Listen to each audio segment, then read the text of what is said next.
plus précisément, là, je suis logé à Montreuil. Et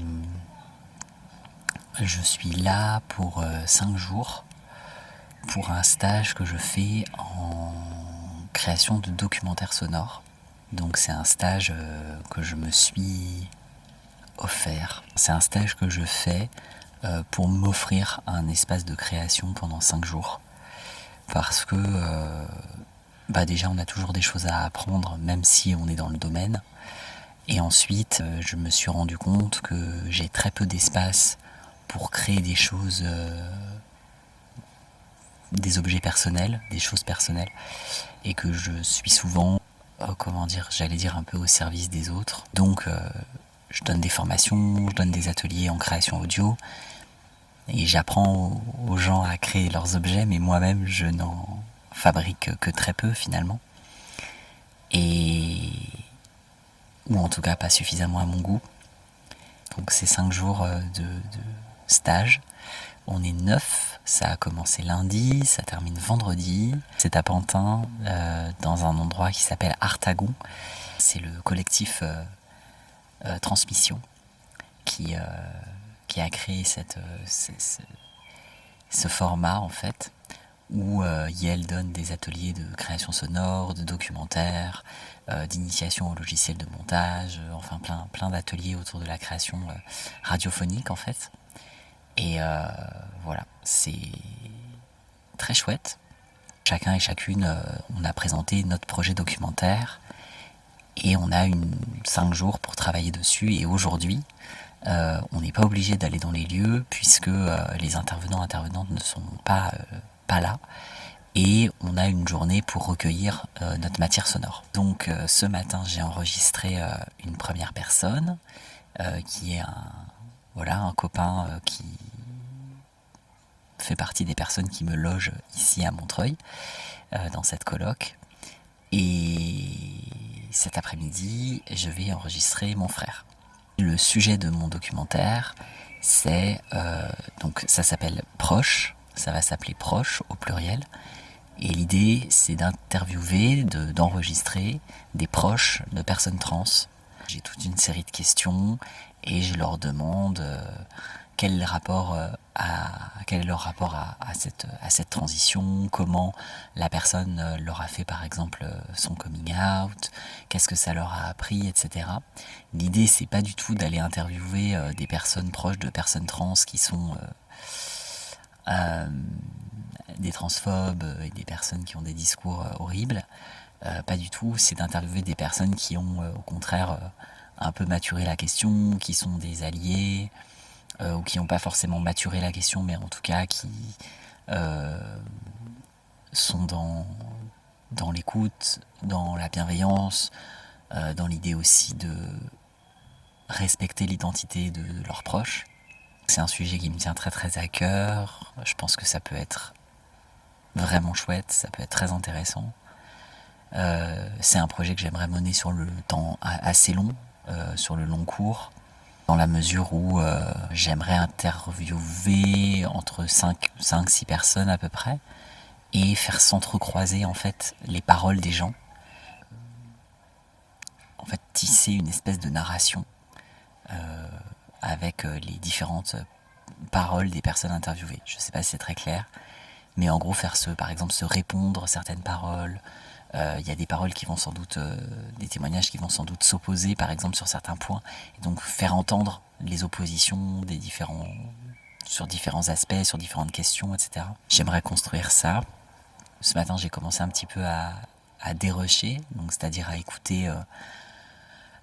écouter l'entretien que j'ai fait ce matin avec ce copain, et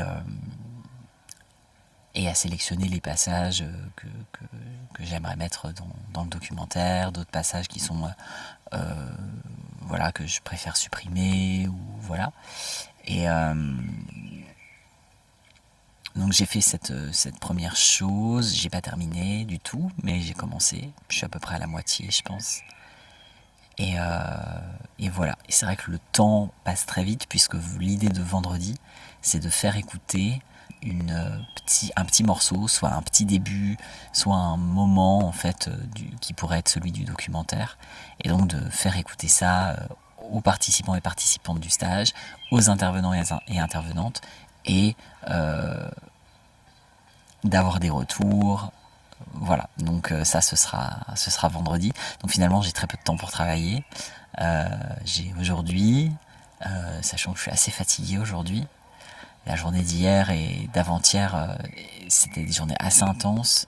J'ai passé un week-end aussi très intense. Du coup je me suis pas trop reposé. Je suis assez fatigué. Donc je vais voir un peu l'énergie dont je dispose aujourd'hui. Je pense qu'on aura demain aussi. Et puis après, vendredi c'est déjà la fin et on fera écouter. Il y aura sans doute un moment où on pourra un peu travailler le matin ou quoi, mais voilà. Finalement, moi ça me frustre pas tant parce que je me dis que de toute façon c'est un projet que je ferai sur le temps long. Donc voilà, je vais prendre le temps de déplier tout ça, de déployer le projet et c'est ça. Voilà, donc j'avais envie de partager ça avec vous. Et puis, on se retrouve plus tard, sans doute pour une petite session de dérush.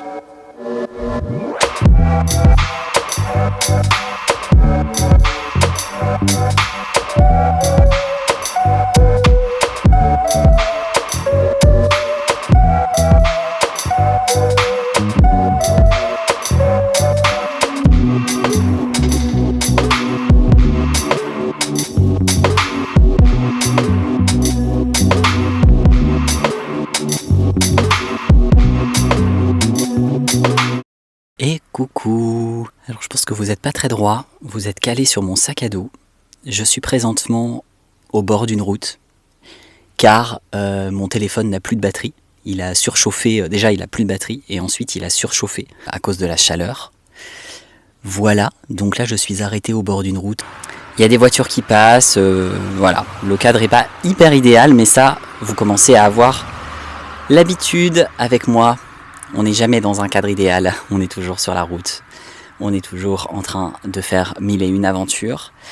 Et je réalise d'ailleurs que le gain de mon micro est trop élevé, donc je vais essayer de le tenir plus loin.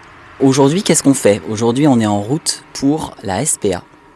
On est en route pour aller voir le chien que j'ai déjà rencontré 2 fois. Je vais le revoir aujourd'hui et d'ailleurs je suis un peu stressé parce que je pense que je ne vais pas arriver avant 15h. La SPA ferme à 17h. Et j'aurais aimé avoir du temps, j'ai pas mal de questions aussi puisque c'est un chien qui a des soucis de santé, etc.